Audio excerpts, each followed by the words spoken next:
Welcome to Red Dead Redemption Week in GTA Online.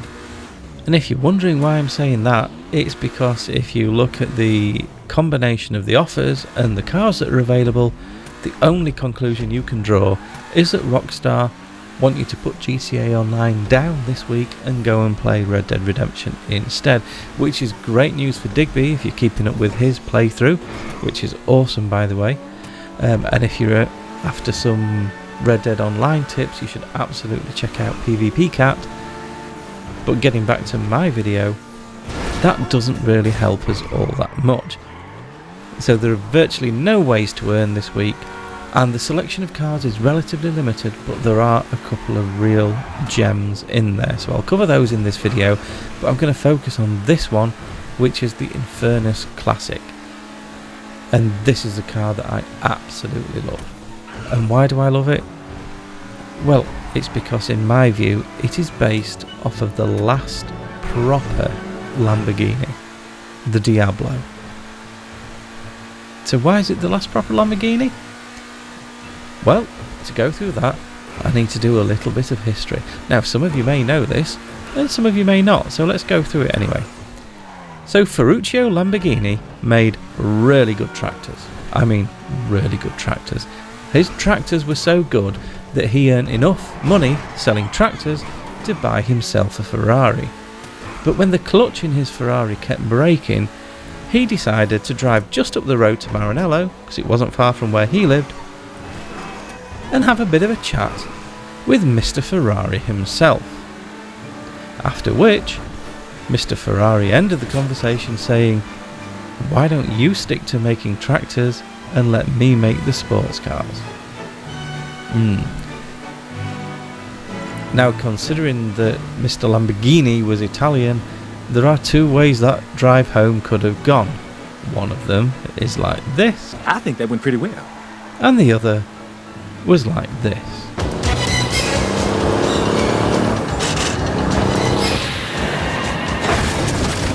So you can pretty much guess what happened. Lamborghini was furious and he set out on building his own range of sports cars. Now he started with the 350 GT, which was made in limited numbers but was really well received, and that earned him enough money to make his first true supercar, which was the Miura, which was absolutely lauded across the world. If you see one of these days, they are absolutely priceless and they are beautiful in every way. I believe it was the first production car. Was it the first production car? Was it just the first production Lamborghini to be mid-engined? I'm not sure. I should have checked that before starting the voiceover. I didn't think this through. But let's just gloss over that and move on. Now, after this, the company did hit some struggles. Obviously, the oil crisis hit, and that hit halfway through designing the replacement for the Miura, which was the Countach, which again, the Countach, even though it couldn't be sold in America legally, was an enormous success and ruled the supercar scene for years. So when that came to be replaced, the stakes were really high. Now the company changed hands a couple of times, so even at this point it wasn't owned by Lamborghini anymore. However, it was sold by a partnership of Swiss brothers to Chrysler, who then produced this, the Diablo, which was, in my view, the last proper Lamborghini. Now that's not to say I don't like the recent stuff.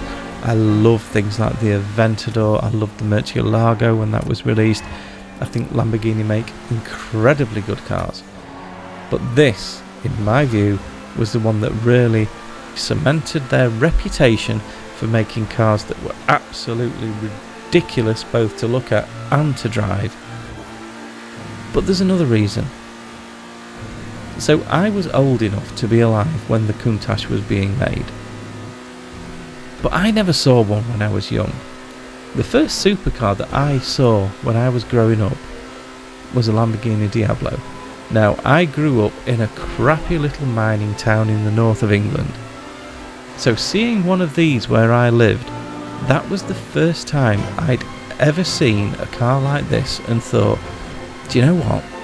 That's someone who's made it. that's someone who's escaped. Whoever's driving that car is not going to spend the best years of their life breathing in coal dust and trying to scrape a living carving out chunks of rock underground and selling them. Maybe, just maybe, that might be something that I can have too. Now, whilst I don't have my own Lamborghini yet, I like to think that I helped my boss pay for his. So I guess that'll just have to do for now.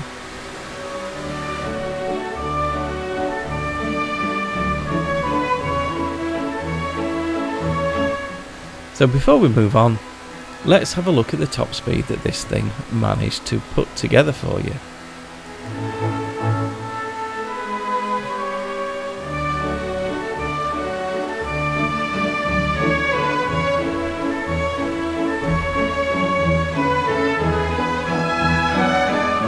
So what do we think of the actual car? Well, to drive in the game, you can make direct comparisons to the real car in life. In that, you know what, it's not brilliant, it's ridiculously wide. It's basically the same shape as an Imperial Cruiser, and I would actually go so far as saying it's a similar size, so that makes handling tricky. It makes navigating your way through traffic quite tricky also, but just look at it.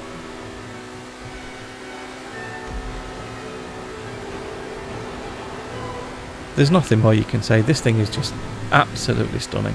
Performance is not brilliant, but you know what? It's easily good enough. So let's have a quick rundown of what else you can get this week as well. Because I said there are a couple of gems, and there's some real gems this week. One of the others you can pick up is the Comet SR. Now, I've done a fairly recent review of that, and what I'm going to do, I'm going to repackage that and re-release it for you. I'm not going to change it because, honestly, I don't have anything to change from my original review of the Comet SR. That's also on offer, and it's also an absolutely fabulous bit of kit. You should definitely buy both this and the Comet SR. And the other one for this week is actually the podium vehicle, which is the Coquette Classic, which it's a Stingray. What more can you say? It's a Stingray. Why would you not want a Corvette Stingray in your life? You absolutely should have a Corvette Stingray in your life. Unfortunately, you can't just go and buy it. You're just going to have to rely on luck. So I've got my fingers and my toes crossed for all of you that you managed to win the Corvette Stingray this week. But coming back to this car, is this worth your money? Well, this is on offer this week. It's at about 600,000, which, let's face it, in GTA Online, I know I always say this, but it's virtually free. 600,000 is nothing. You can make that in under an hour easily. One Cluck and Bell heist will give you the vast majority of the money that you need to pick this car up, and you don't even need to own any businesses to do that. So should you buy it? I think this is a definite must buy. Not because of how it drives or because of anything about the car, really. It's more about what it is and what it represents. And as I said before, I'm not saying that I don't like the later Lamborghinis. I know Volkswagen, since they bought Lamborghini, they've done a great job. They've really brought it forward. The quality is there. They're still wild. But they do feel, you know, just a little bit corporate. It kind of feels like Lamborghini are Volkswagen's cool team. They get an extra couple of weeks to design things, and they get, you know, a little bit of extra money here and there. But it's still not a true Lamborghini. Lamborghini is a car brand that was born out of anger and that was raised on nothing other than just sticking it to Ferrari. And that's why this is such a special thing. And here's the time it managed to do, which, yeah, do you know what? I'm going to confess it's not brilliant. It wasn't the cleanest of laps, but who cares? It's based on a Diablo. Why would you not want a Diablo in one of your garages? So that's it for this one. I hope you found this useful. Here's the, as you can probably see, the lap times are scrolling through in the background, so here's where it sits on the lap board. I'm going to guess this is going to be a fairly significant amount of the way down. And I hope that was useful. Take care of yourselves, be kind to yourselves, and I'll see you all in the next one.